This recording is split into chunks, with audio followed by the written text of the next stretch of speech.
शिव, मोहिनी और पार्वती, प्रेम और माया की एक कथा। प्राचीन समय में जब देवता और असुर अमृत की खोज में समुद्र मंथन कर रहे थे, तो अमृत को पाने की होड़ मच गई। असुरों से अमृत को बचाने के लिए भगवान विष्णु ने मोहिनी का रूप धारण किया।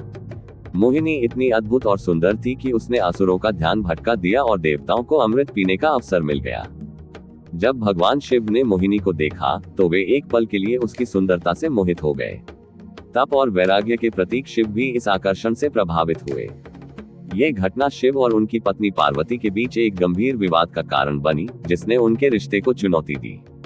जब पार्वती को पता चला कि शिव मोहिनी के रूप से मोहित हो गए थे, तो उन्हें गहरा आघात लगा।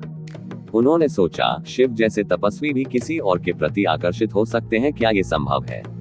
भले ही पार्वती जानती थी कि मोहिनी विष्णु का ही रूप है, लेकिन वे खुद को ठुकराए जाने के डर और ईर्ष्या से मुक्त नहीं कर पाई। उन्होंने शिव से कहा, आप जो संसार के सबसे महान तपस्वी हैं, वह भी माया के जाल में कैसे फंस सकते हैं? क्या मेरी उपस्थिति आपके लिए पर्याप्त नहीं है?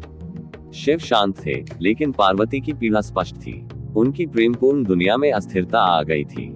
शिव ने पार्वती के दुख को देखा और समझा कि उन्हें इस घटना के पीछे का गूढ़ अर्थ समझाना होगा। उन्होंने पार्वती से कहा, देवी मोहिनी कोई अन्य स्त्री नहीं बल्कि विष्णु का ही एक रूप है, वह माया का प्रतीक है। इस घटना ने केवल ये दिखाया कि माया का प्रभाव इतना सूक्ष्म होता है कि कोई भी उससे बच नहीं सकता। पार्वती ध्यान से सुन रही थी, लेकिन उनके मन में अभी भी व्यथा थी। शिव ने आगे कहा, ये केवल एक अनुभव था, न कि कोई आसक्ति। हमारा प्रेम माया के प्रभाव से परे है। तुम मेरी सदा से हो और सदा रहोगी। शिव के इन शब्दों से पार्वती का दिल शांत होने लगा। उन्होंने महसूस किया कि माया केवल एक क्षणिक घटना है, जिसे पार करके सच्चे प्रेम को पाया जा सकता है।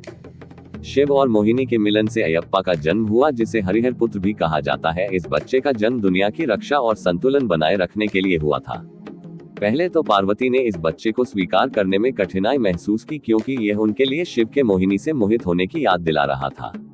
लेकिन समय के साथ पार्वती ने समझा कि अयप्पा विभाजन का नहीं बल्कि विष्णु और शिव के बीच सामंजस्य का प्रतीक है। ये घटना दिखाती है कि प्रेम और समझ के माध्यम से सभी व्यक्तिगत भावनाओं को पार किया जा सकता है। अयप्पा को अपनाकर पार्वती ने न केवल अपने रिश्ते में संतुलन बहाल किया, बल्कि करुणा और स्वीकार्यता का उदाहरण भी पेश किया। ये कथा सिखाती है कि ईश्वर भी संघर्ष और चुनौतियों से परे नहीं है। ईर्ष्या और संदेह के क्षण हर रिश्ते में आ सकते हैं, लेकिन सच्चा प्रेम समझ और विश्वास के माध्यम से पुनः स्थापित होता है। ये कहानी हमें याद दिलाती है कि जीवन में माया हमें भटका सकती है, लेकिन प्रेम की शक्ति हमेशा सही राह दिखाएगी। द धर्मा डायरीज देखने के लिए धन्यवाद। अगर वीडियो अच्छा लगा तो लाइक, शेयर और सब्सक्राइब करें और जुड़ें हमारे साथ नई कहानियों के सफर में। नमस्ते।